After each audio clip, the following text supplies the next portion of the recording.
तन्वी और हीर एक partnership firm चला रहे थे। उनके साथ काम करने वाली उनकी मैनेजर थी दृष्टि। एक दिन तन्वी अपनी पुरानी जानकार कुरूपा ट्रेडर से मिली। उसने कुरूपा से कहा, ये हमारी पार्टनर दृष्टि है, तुम इससे भी बिजनेस डील कर सकती हो। दृष्टि उस समय पास खड़ी थी, लेकिन उसने कुछ भी नहीं कहा, ना हाँ ना मना।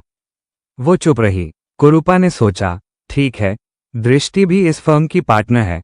उसने भरोसे में आकर फर्म को 100 टीवी सेट्स उधार ऑन क्रेडिट दे दिए। लेकिन जब उधार की अवधि पूरी हो गई तो पेमेंट नहीं आया। कुरूपा परेशान होकर बोली, अब मैं तन्वी और दृष्टि दोनों से पैसे रिकवर करूंगी। प्रोविजन कानून क्या कहता है? Section 28 Indian partnership act 1932। Partnership by holding out, जिसे पार्टनरशिप बाय एस्टॉपल भी कहते हैं, का मतलब ये है, अगर कोई आदमी खुद को पार्टनर बताता है या दूसरों को कहने देता है कि वो पार्टनर है और किसी तीसरे व्यक्ति ने उस भरोसे पर व्यापार किया, तो बाद में वो आदमी यह नहीं कह सकता कि मैं पार्टनर नहीं हूं। उसे उतनी ही लायबिलिटी उठानी होगी जितनी एक असली पार्टनर की होती है।